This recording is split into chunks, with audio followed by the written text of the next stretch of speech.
Morning Taurus, welcome to your general weekly reading for 28th of November to the, what's that going to be, 4th of December. Into December we go. A little short reading, it's called a horseshoe spread, 5 cards, and take what resonates, leave what doesn't. Do like, share, subscribe, that really helps the channel grow. It's been nearly a year now. I've got a hardcore about 350 of you, which is absolutely lovely.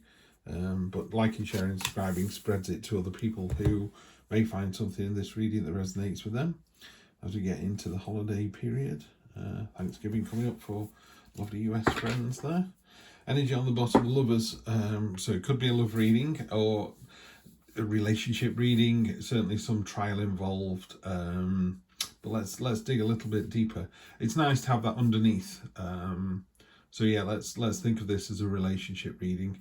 First off, your present expectation, present position, present expectation, unexpected, short-term future on a weekly read, Monday through Sunday, long-term future, 1, 2, 3 weeks tops, something like that. So you start off with the 6 of Wands, which is triumphant. It's a triumphant return. It's you coming into in a Rider-Waite deck. It's you coming into the streets and everyone cheering and whooping, and you've got a laurel on the staff, you've got a laurel crowning your head.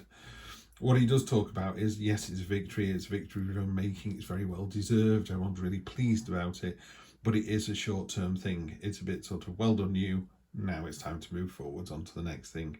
So great position to find yourself in. For some reason, your expectation is almost like the burden card. This is the 9 of Wands. So your expectation is a feeling of almost there. Just keep going. Yeah. So just keep going. It could be that this was a victory, you know, in a relationship. I don't know. You persuaded your partner to load and unload the dishwasher, and you kind of go, brilliant, phase 1 complete. Now, I've got another 99 things to get through. Yeah. So there's a sense here of. I think you think it's almost too tough to continue with, and it's not. You just need to keep going. It's not. It is quite a challenging reading, this. I'm not going to lie to you. It's not an unhappy reading, but you know, if you went on a walk and you came around the corner and you know where you're trying to get to the coffee shop, it's on the other side of the hill. So you've got to get over this hill somehow. You can skirt around the base of it, that's going to take too long. You can go straight up the steep bit, which is probably going to be a bit too much. Or you can meander up the hill following the path that kind of zigzags up. That's what I feel about this week for you guys. Yes, there's something you need to overcome, but it's more of a long, steady drag, and it's not impossible. But you're looking at it at the moment, rolling your eyes and going, I've got to get to the top of this mountain. You have, and you will. I'm saying that because in the unexpected position, you've got the 8 of Swords, which in this deck, and I'm reading it as a True Black deck, is called the Crucible card. You know, you're really being put through the ringer here. You know, there's a real test for somebody. Those other swords can't take it. They're waiting in line going, I don't want to do this. A couple of them have just fallen over and gone, I just can't do it. This one's tried and failed. But you're succeeding. You're in this crucible. You're in this lava, and you're surviving. So keep that message this week, Taurus, please. You know, you're tougher than you think you are, and you do successfully pass the test. It is this. All I can see is, I mean, I look out over a hill. I'm fortunate. I live in a very nice part of the world, but I'm looking out over a hill, you know, and I've walked up that hill, I've run up that hill, I've cycled up that hill, and there's not much to it. You know, you can get up it in 30 seconds, but some days it feels like every step is an effort, and other days you just skip up there. And I've seen children running up and down that, and you just kind of go, yeah, that's the attitude to have. So I think maybe that's it. When you get to the bottom of the hill, think, you know what, I'm just going to skip up this. I'll be halfway up before I know it. I'll be on the other side, and when we get over the other side, it's downhill all the way to the coffee shop. Yeah, downhill all the way to the cafe. So unexpected, short-term future is the Page of Wands. What's interesting in this particular deck, the different levels of armor on them all, and she is the most lightly armored. I mean, she's wearing a metal skirt, which is fantastic, but other than that, she's got some armor on her shoulder, so she's massively unarmored, and that's because she doesn't feel she needs to. She doesn't need to protect herself. It's one of these people, it's this energy of not needing to provide evidence. There you go. This is an energy of, it's my way or the highway. She doesn't have a sword. She uses a shield to kind of bash her way through. You know, bull in a china shop. That someone said Taurus isn't being stubborn, it's about conviction. You know, that's exactly what this is. You know you've had the victory, you know you've got through this test, it's been a bit of a drag, but you're going to succeed. You've just got that conviction that you're going to succeed. Really nice energy there. And then the long-term future is all of this kind of trial and effort and work that you've put in the week, is because if you look down here, there's some tiny boats down there. Can you see those? You're in one of those boats. It's the refugee card. You're sailing away. You know, you're like, I've had enough of this now. And again, not in a negative way, in a very positive way.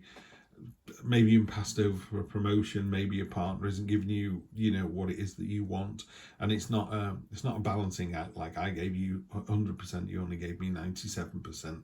It's not that. Sometimes we just go, do you know what, I'm never going to get this person to, I don't know, some you can live together in a relationship, can't you, where one is Labour and one is Conservative. You know, I did that in my relationship, and you just kind of hold your hands up and go, do you know what, you're never going to agree with me, I'm never going to agree with you, but our values are the same. It's just how we get there is slightly different.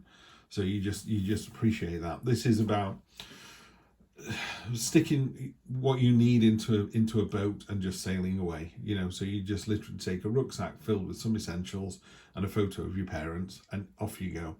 What it does warn you of is just be really careful that these swords here, which look quite imposing, are actually, if you think about the size of them, they're massive and ungainly. They're almost like statues. They're absolutely enormous. And that's what it talks about with your burdens. You know, this is, the burden is almost over. There's a burden this week, and it's not it's not a burden that cripples you or weighs you down particularly, but it's heavy. I know what it is. It feels like you're carrying a rucksack of rocks on your back. Yeah, it's not so heavy you can't pick it up, but you feel the weight of it when it's on there. So for the next 1, 2, 3 weeks coming into the end of the year, there's just this sort of sense of, oh, woe is me, I'm carrying all this. You're more than enough strength to go through it. You passed the test successfully, which is a surprise to you. And it's because of this conviction. It could also be because here you've got a significant other that is there to support you. In a traditional Rider-Waite card, the two lovers, there is a mountain in the distance. And one of the things that card talks about is, do you want to go on this journey alone, or do you want a significant other to go with you to provide you that support, to lift you up when you sprain your ankle, that kind of thing. It's a long, arduous journey going through life, you know, and having someone else there with you is sometimes all you need. You know, you're having a really bad day and you come home and someone's made you a brew. It's like, brilliant. So let's clarify. I'm going to see if I can't do this thing. There we go. I love the way people just fan those out in one go. I need to go onto YouTube and find someone who teaches you how to do this. There's got to be a trick to it. Three of Pentacles on top of the victory. So not only was it a victory, it's a victory that has been seen, it's been rewarded. Here you've got an architect, the monk, and the stonemason. The architect's really pleased that his vision is coming to life. The monk is getting the church that he wants. The stonemason's getting work for decades. And also people going, wow, fantastic job. It's also a card of synergy. It's a card of, 1 + 1 + 1 making 5. You know, these three working together is a fantastic results. The rewards are there for everyone to see. Really good card, particularly on top of the triumphant victory. So it's a very genuine card. It's a very roll your sleeves up energy card as well. King of Pentacles. Taurus. So heavy on the Taurus imagery here. He's the only one of the kings that is armored. So even though he is mature, sophisticated, where he wants to be, very happy with what he's got, very in control. The scepter is, an instrument of order, control, and power. He's very kind of check me out, and I love the illustrations on here. That face is fantastic, isn't it? It's like really stoic, but he's ready to go at a moment's notice. It's also the entrepreneur card. It's a card of stamina and tenacity and conviction. So yeah, whatever you're planning to do this week, or however tough you think the week's going to be, doesn't matter, you've got this. And then we've got the Knight of Pentacles. Of all the knights, this one is this one's actually got more movement to it than usual. Normally they're quite still. This Knight of Pentacles. It's the of all the knights, is the one that's not moving. He's a bit sort of, he's pausing to reflect and think about what should I do next. And in fact, what he's doing is, I ploughed the field, I've got all the tractors, I've got all the hands ready to do the job, I've got all the seed in the barn, I'm all ready to go. Let me just think about what to do next. And everyone's screaming at him, going, plant the seed, you know, it's there, you're ready to go. Yeah, so you're going to go through this test. Be very careful, it's not a stagnant card, a stagnant pause there. It's almost like carry that momentum through, carry the momentum of the victory, and then this test that you go through and you're successful, just push it through to the end of the read there. Careful of an imbalance. Okay, I can see why that would happen. The downside of this Page of Wands is it the page or the knight? Hang on. Yeah, the knight. The downside of the Knight of Wands is it is that sort of bull in a china shop kind of energy if you're not careful. On its positive side, it's brash, it's courageous, it's determined, it's conviction. Just be careful there's not an imbalance of you pushing your narrative onto everybody else. Yeah, I think we should all move to Hong Kong, it's going to be great, we're going to do it, I've got the tickets, and everyone's going, whoa, just what's going on here? Just find the balance, make sure that, you know, all parties are being heard. And then finally we have choices. So, you know, I was talking about you sailing away from somewhere. So you're sailing away from a situation that doesn't serve you anymore, not in a negative way, but, you know, you're sailing away, you've got everything in these little boats, but these swords are your burdens. There's been a lot of burden in this, and they're not overwhelming, but they are big and they are obsolete. Yeah, it's I have a loft full of DVDs. I've got 800 DVDs in the loft. The time to sell those has passed. You know, now that streaming is a thing, 2, 3, 4, 5, 6 years ago would have been a better time to sell them. I maybe got £1 for each one, £1, so I would have got 800 quid. Now they go for 10p each, you know, so I'm going to sell them all for 80 or 100, you know, and then you think, well, do I want to sell them? But if you don't, they're just sat in the loft, they're not doing anything, they're just taking up space. So that's the energy here. Over the next 1, 2, 3 weeks, just be careful that these obsolete burdens you're not carrying around with you anymore. You know, have you got a credit card you don't use, or a credit card you've got down to 0? Get rid of it. You know, contact them, get rid of it. Have you got a phone filled with numbers of people you no longer speak to and don't ever want to speak to again? Clear house. Yeah, maybe there's a house cleaning kind of thing going on there. And the reason for that is you've got some choices coming in. Choices. And I think you need to make room in your head, in your physical space, for those choices to actually get room to breathe, if that makes sense. So if your head is cluttered with all these thoughts, and I know everyone's thinking about energy prices, the state of the world, and the holidays are coming up, and there's lots and lots to think about, you need to find that space. You need to find a little corner of your brain, of your brain loft that's empty, that you can think about these choices. Because what's happening is they're surrounded by smoke. You know, they arrive out of the smoke, and if you don't do anything, they sink back into the smoke again. So the universe is going, choose. And I know some people go, well, I'm choosing not to choose, and that's a choice. It's not really. You need to make a choice. I'm just going to clarify with one single card. I don't know why. I mean, the reading is pretty straightforward. You are resilient, you're tough, you have the conviction, you are doing the right thing. There's nothing negative in this reading at all. It's a really powerful reading. But yes, there is a hill for you to climb. You can go over the hard, steep way. You can go the long, meandering way that's going to go right around the hill and take forever. Or you can take the winding path that everyone else has taken up over the hill to get you to the destination as easily and as quickly as possible. And then the last card, this is from my Rider-Waite deck, which is the oldest deck I've got. 3. Okay, we did talk about relationship at the beginning, and then it didn't really come back in again. If this is a relationship reading, so you've been nodding your head as we've gone through this and going, that's my partner, this is the state of the relationship, yes, there's an imbalance, yes, I need to make a choice, yes, this doesn't serve me anymore. So it could be that, and by relationship, it could be a work relationship, by the way, it could be a relationship with a sibling or a parent, it doesn't have to be, you know, a significant other.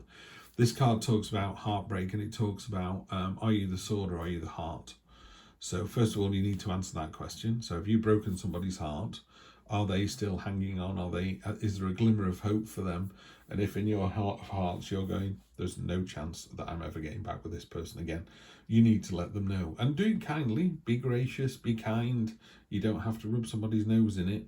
And equally, maybe you're on the other side of this. Maybe you've seen your ex-partner and they're with someone else now, or they're, I don't know, maybe they're with a family, maybe they've really moved on, you know, they're married with kids, and you're still holding on to this maybe, what if. You can't do that. That's what this is. Look at those big, heavy, obsolete swords. Put them down, Taurus, you're better than this. Universe has a plan. It didn't want you to be with this person, yeah? Which is why you're not with this person. It wants you to make a choice and move on to the next one. So it's a great week, nothing to worry about. I do think it's a roll your sleeves up week. Just get through it. The next 2 or 3 weeks, think really hard about. To me, these are the two cards, these two sword cards here. It was weird when I asked for one more card. It was because of this relationship card here. Just to explain this a little bit, Taurus, and I'll let you get about your business. But this card in this particular deck talks about the red tie that binds, and the idea is there is one significant other. I believe there's more than one on the planet for us, but there are a number of people who are very significant that we should spend time with. And they're talking about this red tie that sort of binds you over the, you know, over the years, the decades. If you're supposed to be with someone, you'll be with someone. It talks in the book about a proverb. Let me just dig that up because I want to get it right for you. The Lovers. Bear with me, people. There we go. The Lovers. It originates from Eastern cultures. The red string of fate has been described as either binding two persons' pinky fingers or ankles, and here is binding their wrists. In some embodiments, the story follows a young child throws a rock at another child, only many years later marrying somebody with a mysterious scar. So that's my feeling on this one. That there is maybe someone else that's either supposed to be for you, or you think is for you and isn't, and then you just need to move on. Definitely need to put those burdens down so you can move on and have the life the universe wants you to have. If you're in the US, happy Thanksgiving. Enjoy the holidays. Obviously, we're heading into holiday season. I don't know how many more readings I'm going to get done this year. If you haven't checked it out already, Taurus, check out your end of the year reading. That's a pretty good one for you guys. And I will see you in the next one. Take care.